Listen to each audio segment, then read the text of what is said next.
With this session update, I'm Shannon Lurkey. Today on the Senate floor, members voted on a bill to provide emergency funding for public safety as law enforcement prepare for possible unrest following the verdict in the Derek Chauvin trial. Members also voted on a Senate resolution condemning the removal of Minnesota National Guard troops from the St. Paul Labor Center last week. Here are some highlights. The four leaders had a conversation with the governor Friday evening.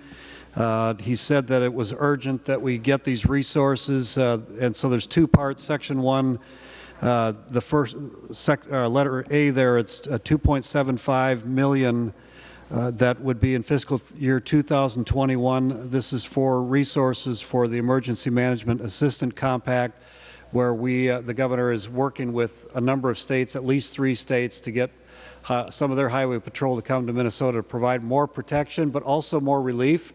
Part of the conversation was the fact that that they had to move forward faster on their programs, and so they just need the extra help. And so I think everybody on the call was agreeable to that.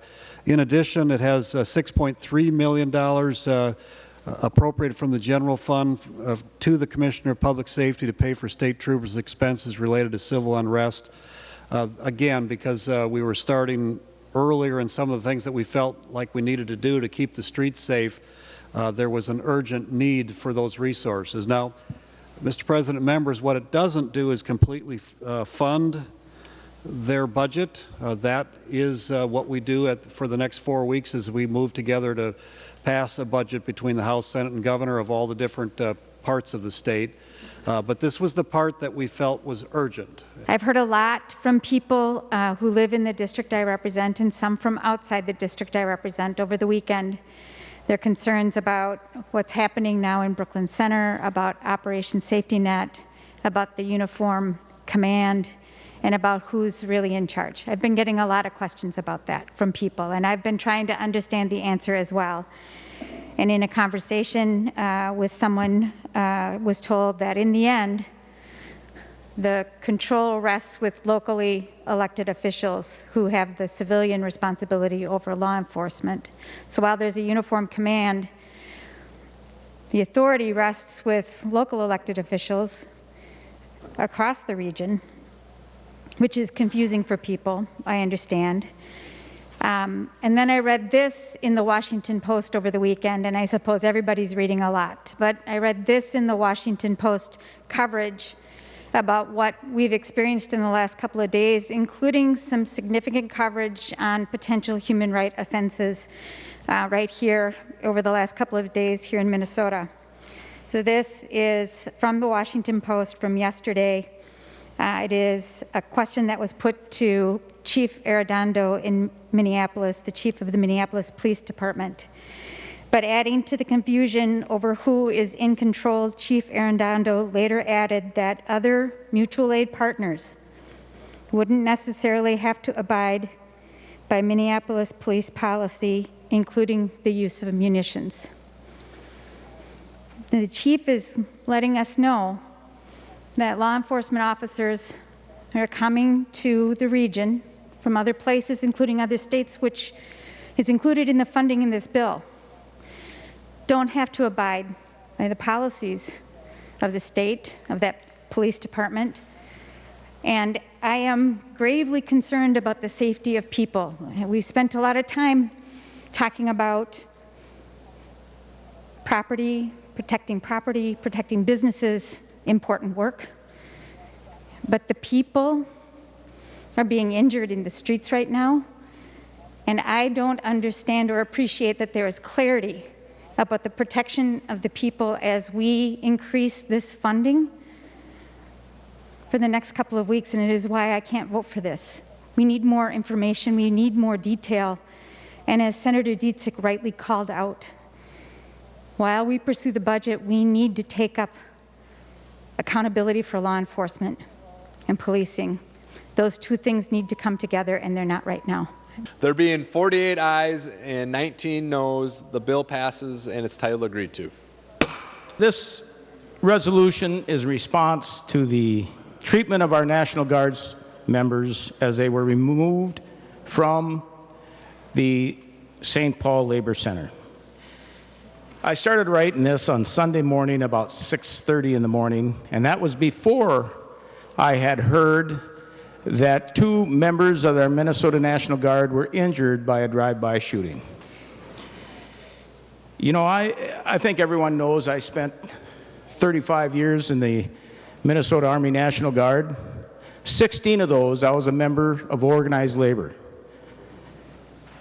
I also, you know, I served on state active duty. I went to civil unrest, but I was never treated like these Guard members were treated. The members of the Minnesota National Guard are a slice of our society. They're husbands, wives, sons, daughters. They're grandparents and parents.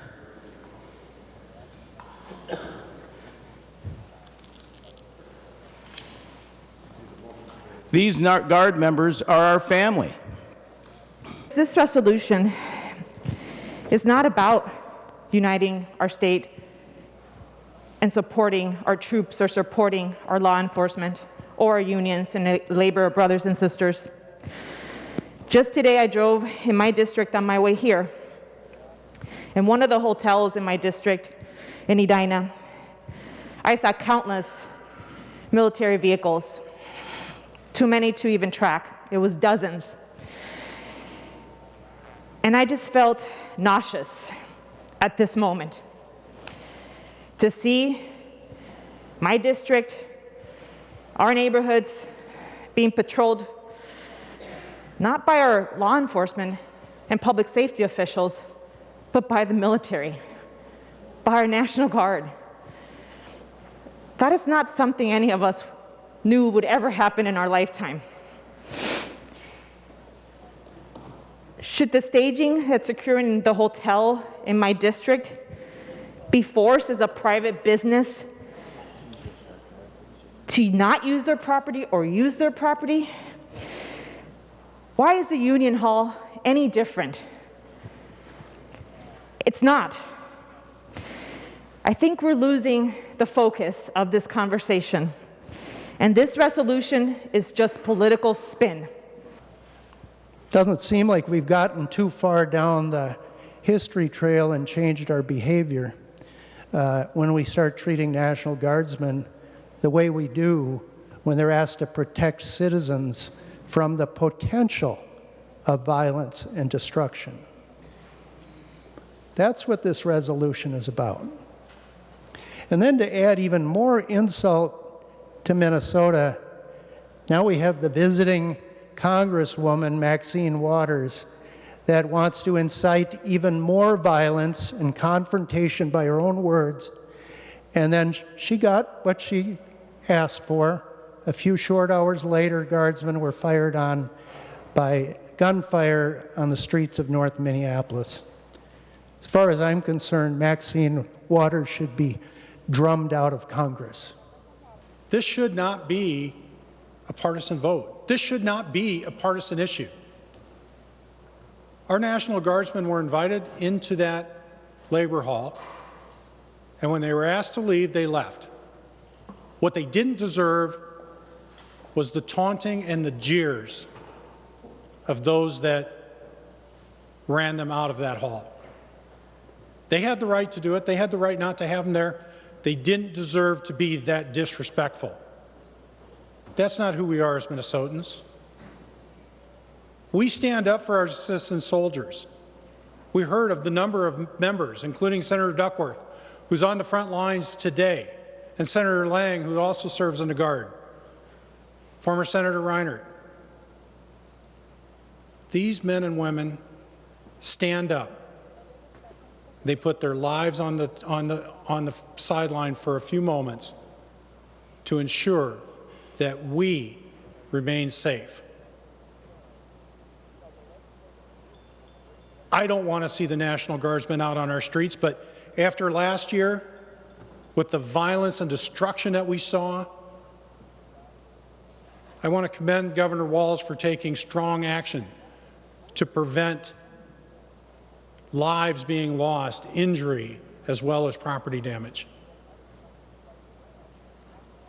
But I stand here today to condemn the words of Maxine Waters, who came to this town and told us to be more confrontational, and as Senator Limmer said, just hours later, 2 National Guardsmen were shot. That's not who we are as Minnesotans, members. Being disrespectful to the men and women who put their lives aside to help us, that's not who we are. Hearing today 2 of our members insult a sitting United States representative, the Honorable Maxine Waters, is discouraging, to say the least.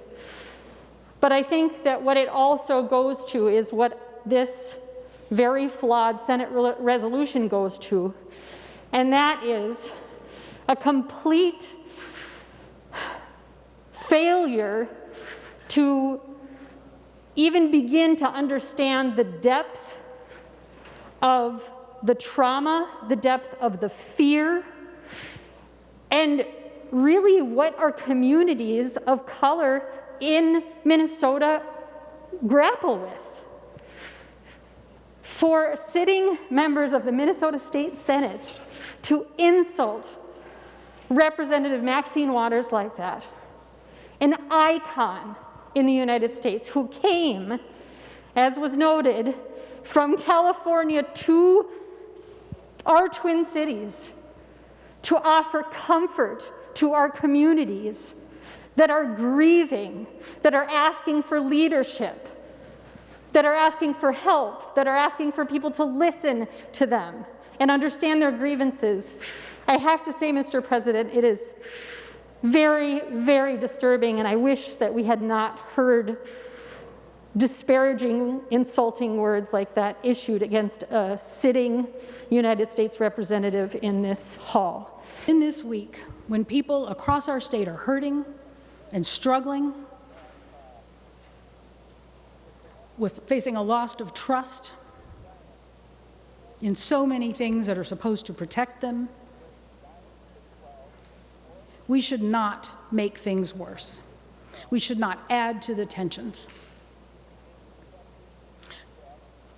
Something I don't talk about often, it was in my adulthood, my mother went back to school and became a minister.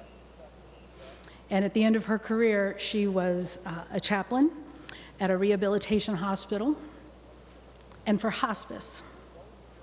She's my hero for the work that she did as a chaplain in hospice.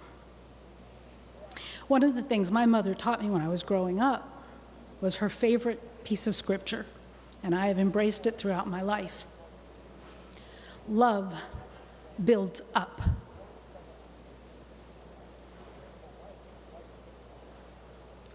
We are supposed to love each other, to love our neighbor as we love ourselves. What we are doing today is not loving our neighbors. It is not building it up. It is not calming the tensions. It is not providing reassurances of trust. It is adding to the tensions. It is playing with matches in a dry field. But the vast number of police and National Guard are well respected, and we need to let them know. And when they were kicked out of that labor hall, I called some of my blue-collar union friends and said, what in the world is going on? And they joined with me. They were outraged. A number of them wrote letters. Some of them left the AFL-CIO because they said, enough of this disrespect. And members, I don't know that I have seen in my lifetime the disrespect for the police and now the National Guard as we have right now. I'm actually shocked at the breadth of that. Not in the area I live. There's great respect for the police and the National Guard. I represent Camp Ripley. I called General Cruz this morning from Camp Ripley. Deep respect. But what I see around here, it shocks me every time I see it.